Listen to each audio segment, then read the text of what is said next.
الہی تیری خاطر ہو، الہی تیری خاطر ہو، میرا جینا میرا مرنا الہی تیری خاطر ہو، میرا جینا میرا مرنا الہی تیری خاطر ہو، میرا رکنا میرا چلنا الہی تیری خاطر ہو، میرا جینا میرا مرنا الہی تیری خاطر ہو، میرا آلہ و اصحابہ اجمعین ومن تبعہم بإحسان الی یوم الدین، اما بعد۔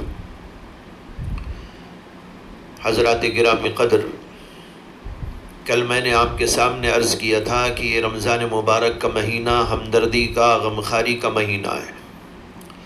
پھر میں نے چند مثالیں اور نمونے سلف صالحین کی زندگیوں سے پیش کیے تھے جن سے غمخواری اور ہمدردی کے سچے جذبات کا اندازہ کیا جا سکتا ہے۔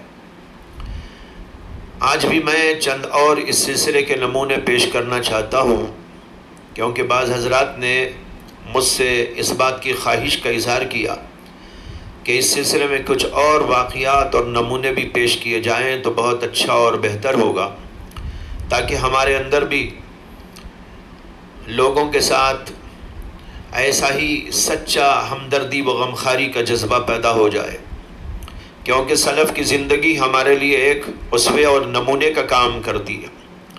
لہٰذا آج بھی اسی سلسلے کے کچھ حیرت انگیز واقعات آپ کے سامنے پیش کروں گا۔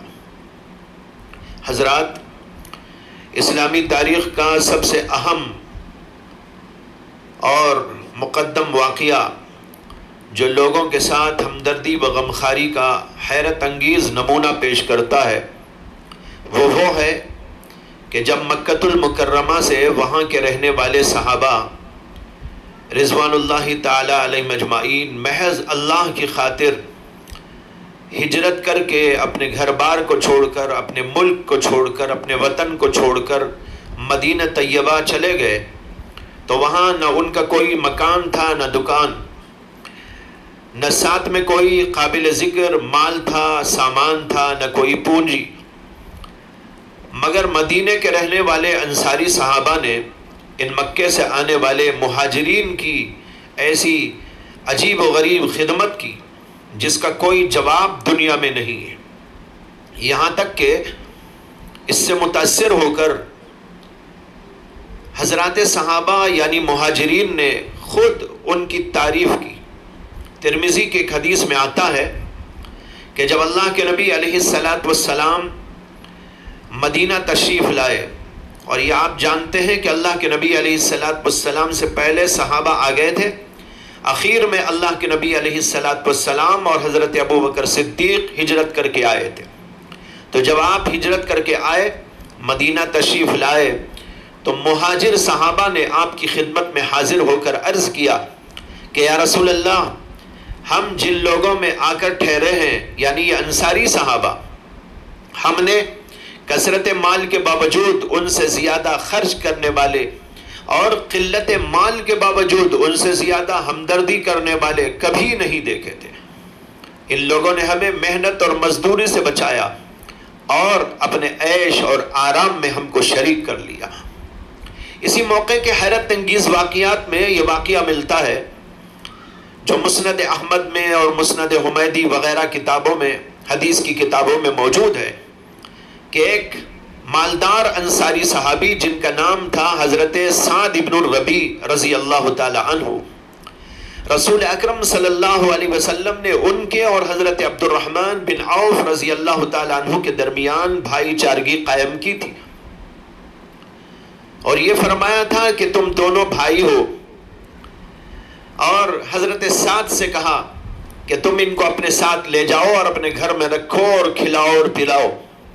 حضرت سعد بن الربیع رضی اللہ تعالی عنہ نے حضرت عبد الرحمن بن عوف کو اپنے گھر لے جا کر ان سے فرمایا کہ اللہ نے مجھے بہت مال دیا ہے اور انصاری لوگوں میں سب سے زیادہ مالدار ہوں، میں میرے گھر اور مال کے 2 حصے کرتا ہوں، جو میرے اور آپ کے درمیان آدھا آدھا ہوگا، یعنی اپنے گھر کا آدھا حصہ، اپنے مال اور تمام چیزوں کا آدھا آدھا حصہ کر کے انہوں نے کہا کہ یہ آدھا آپ کا ہے اور آدھا میرا۔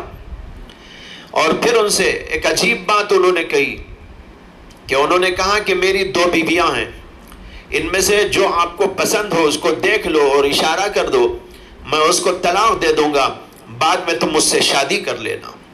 یہ حیرت انگیز مواسات اور ہمدردی کا نقشہ دنیا نے کب دیکھا ہوگا اور کہاں دیکھا ہوگا؟ مگر حضرت عبد الرحمن ابن عوف رضی اللہ تعالی عنہ نے ان کا شکریہ ادا کیا اور کہا کہ آپ میری اتنی مدد کر دیجئے کہ مجھے آپ یہاں کے بازار میں لے جا کر تعارف کرا دیں، میں خود اپنے تجارتی فن اور اپنی تجارتی مہارت سے کمائی کر لوں گا۔ بہرحال یہ عجیب و غریب واقعہ تاریخ کے اندر موجود ہے۔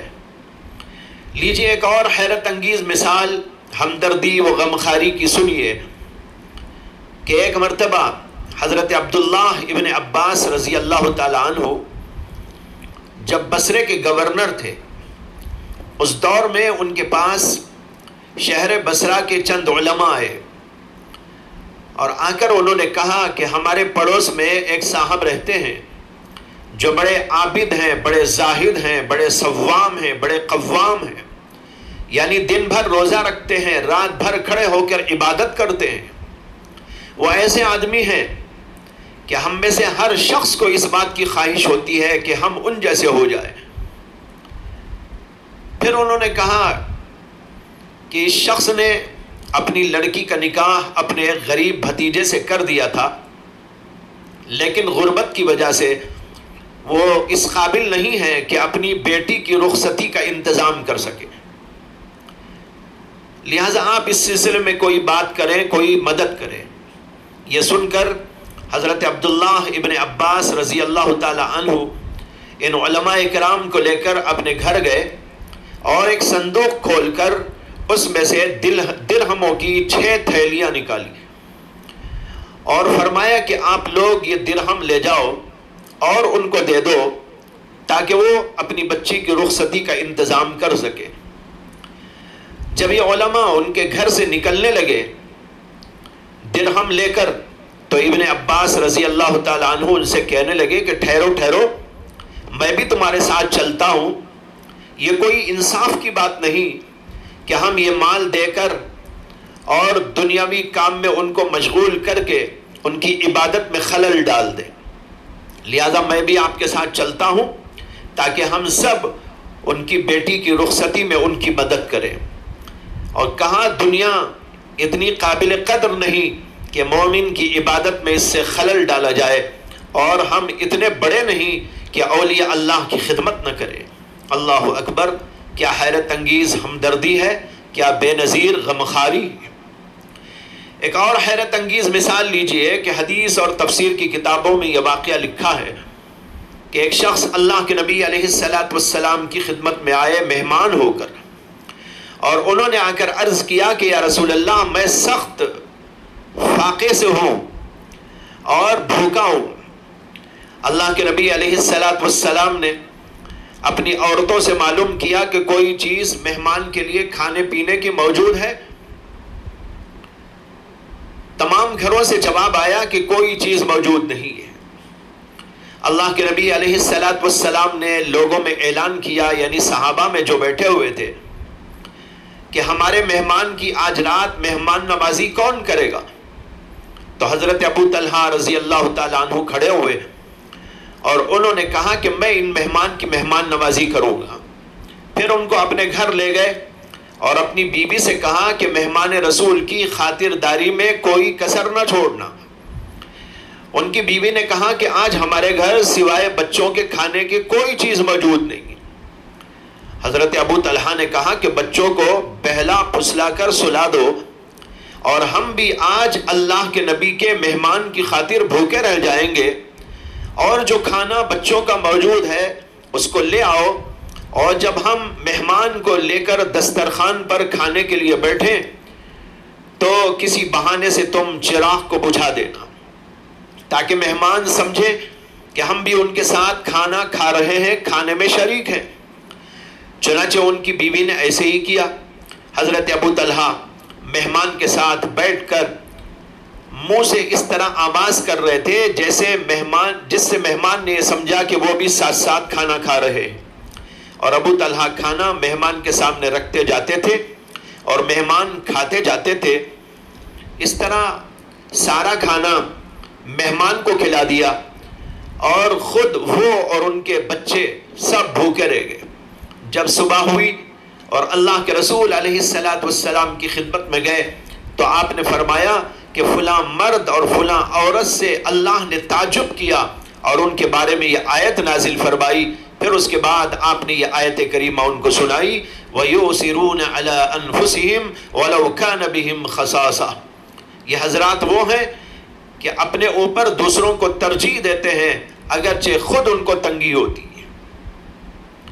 ایک اور حیرت انگیز واقعہ تاریخ نے محفوظ کیا ہے کہ حضرت ابو جہم ابن حذیفہ ایک صحابی ہے اور انہوں نے بڑی لمبی عمر پائی تھی۔ زمانے جاہلیت بھی انہوں نے دیکھا تھا اور زمانے اسلام بھی دیکھا تھا۔ وہ کہتے ہیں کہ جنگ یرموک میں، میدان جنگ میں، میں میرے چچا زاد بھائی کو تلاش کر رہا تھا اور ساتھ میں ایک مشکیزہ بھی لے کر گیا تھا تاکہ اگر وہ مل جائیں اور پانی کی ضرورت پڑے تو پریشانی نہ ہو۔ کہتے ہیں کہ میں نے میدان جنگ میں ان کو زخمی حالت میں ایک جگہ پا لیا، وہ نزع کی حالت میں زخمی پڑے ہوئے تھے۔ میں نے ان سے کہا کہ کیا میں تمہیں پانی پلاؤں؟ انہوں نے کہا کہ ہاں پانی پلاؤ۔ اتنے میں ان کے قریب سے ایک اور شخص نے جو زخمی حالت میں پڑے ہوئے تھے آہ کی۔ میرے چچا زاد بھائی نے کہا کہ پہلے ان کو پلا دو پھر مجھ کو پلانا۔ وہ کہتے ہیں کہ میں نے دیکھا تو وہ حضرت عمرو ابن عاص کے بھائی حضرت ہشام ابن عاص تھے۔ ابو جہم کہتے ہیں کہ میں ان کے پاس پہنچا اور ان سے کہا کہ آپ پانی پینا چاہتے ہو؟ انہوں نے کہا کہ ہاں۔ ابھی پلانا چاہتا تھا، اتنے میں ایک اور شخص کے کراہنے کی آواز آئی تو ہشام کہنے لگے کہ پہلے ان کو پلا دو۔ حضرت ابو جہم کہتے ہیں کہ میں ان کے پاس پہنچا تاکہ ان کو پانی پلاؤں تو ان کا انتقال ہو چکا تھا، لہٰذا میں واپس ہشام کے پاس آیا، دیکھا تو ان کا بھی انتقال ہو چکا تھا۔ یہ دیکھ کر میں اپنے چچا زاد بھائی کے پاس لوٹ آیا کہ ان کو پانی پلا دوں، مگر جب ان کے پاس پہنچا تو ان کا بھی انتقال ہو چکا تھا۔ عجیب و غریب، حیرت انگیز ہمدردی، غمخواری اور دوسروں کے ساتھ نیکی کا جذبہ۔ بھائیو، آپ نے نام سنا ہوگا حضرت امام زین العابدین ابن علی ابن الحسین کا۔ یہ بہت بڑے عالم، بہت بڑے فاضل، بہت بڑے اللہ والے۔ یہ حضرت علی رضی اللہ تعالیٰ عنہ کے پڑپوتے ہوتے ہیں۔ حضرت حسین کے بیٹے تھے حضرت علی۔ علی کے بیٹے یہ ہوتے ہیں جن کا نام ہے زین العابدین۔ ان کے بارے میں تاریخ نے لکھا ہے کہ وہ رات کی اندھیری میں نکلتے تھے، روٹیوں کو لے کر اور مساکین اور فقراء میں ان کو تقسیم کرتے تھے اور کہا کرتے تھے کہ رات کی اندھیری میں صدقہ کرنا اللہ کے غضب کو ٹھنڈا کرتا ہے۔ اور اس سے بھی زیادہ حیرت انگیز بات یہ ہے کہ تاریخ میں لکھا ہے کہ مدینے کے کئی خاندان ایسے تھے جن کو ان کے گزر بسر کے لیے روز آپ کچھ نہ کچھ ضرورت کی چیزیں پہنچاتے تھے، اور یہ سلسلہ برساں برس تک جاری رہا، مگر ان لوگوں کو کبھی پتہ نہیں چلا کہ وہ کون ہے جو دے جاتا ہے اور ان کو کہاں سے مل رہا ہے۔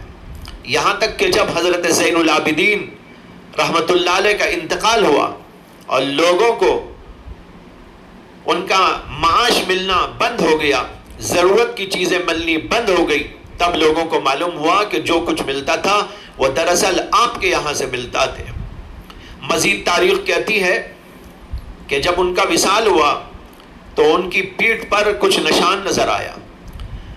جب تحقیق کی گئی تو معلوم ہوا کہ وہ روزانہ اپنی پیٹھ پر اناج اور غلہ لاد کر جو لے جاتے تھے اور بیواؤں اور مسکینوں اور غریبوں میں تقسیم کیا کرتے تھے، اس کی وجہ سے یہ نشان پڑ گیا تھا۔ یہ تھے حضرت زین العابدین رحمت اللہ علیہ۔ ایسی ہمدردی تھی مخلوق کے ساتھ، غریبوں کے ساتھ، محتاجوں کے ساتھ، بیواؤں کے ساتھ، کہ وہ یہ سب کچھ کرتے تھے ان کی خدمت، لیکن کسی کو معلوم بھی نہ ہوتا تھا۔ اب ایک اور حیرت انگیز واقعہ سنیے جو تاریخ کا ایک نادر واقعہ ہے۔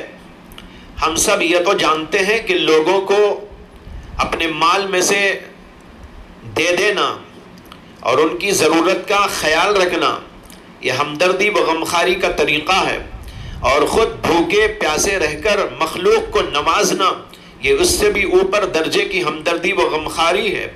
مگر آپ نے کم سنا ہوگا کہ ایک آدمی کسی کی ہمدردی میں خود کو تکلیف و پریشانی میں ڈال دے اور اپنی جان گنوانے کو تیار ہو جائے۔ مگر ہماری تاریخ ایسے واقعات سے بھی خالی نہیں ہے۔ چنانچہ ہمدردی و غمخواری کا ایک عجیب و غریب اور حیرت انگیز واقعہ تاریخ نے نوٹ اور کوٹ کیا ہے کہ حضرت ابراہیم نخعی رحمت اللہ علیہ ایک بہت بڑے فقیہ تابعین میں سے تھے، اور امام ابو حنیفہ رحمت اللہ علیہ کی فقہ زیادہ تر انہی سے ملتی جلتی فقہ ہے۔ ان کے زمانے میں حجاج بن یوسف بادشاہ تھا، اس نے کسی بات پر ناراض ہو کر ابراہیم نخعی کے خلاف حکم جاری کیا کہ ان کو پکڑ کر لایا جائے اور قتل کیا جائے۔ پولیس کے لوگ ان کی تلاش میں تھے اور ان کو کبھی دیکھا نہیں تھا، اس لیے ان کے چہرے سے ان کو پہچانتے نہیں تھے، لہذا تلاش کرتے کرتے ان کے ہم نام ایک اور محدث حضرت ابراہیم تیمی کے پاس پہنچ گئے۔ ابراہیم تیمی کے پاس پہنچ گئے یہ سمجھ کر کہ یہی ابراہیم نخعی ہیں، اور ان سے جا کر پوچھا کہ آپ ابراہیم نخعی ہیں؟ تو اب سنیے کہ کیا ہوتا ہے۔ ابراہیم تیمی نے سوچا کہ اگر میں کہتا ہوں کہ ابراہیم نخعی میں نہیں ہوں تو یہ لوگ واپس جائیں گے، ابراہیم نخعی کو تلاش کریں گے اور ان کو حجاج بن یوسف کے سامنے پیش کریں گے اور ان پر ظلم ہوگا یا ان کو قتل کیا جائے گا، اس لیے انہوں نے کہا کہ میں ہی ابراہیم تیمی ہوں، میں ہی ابراہیم نخعی ہوں۔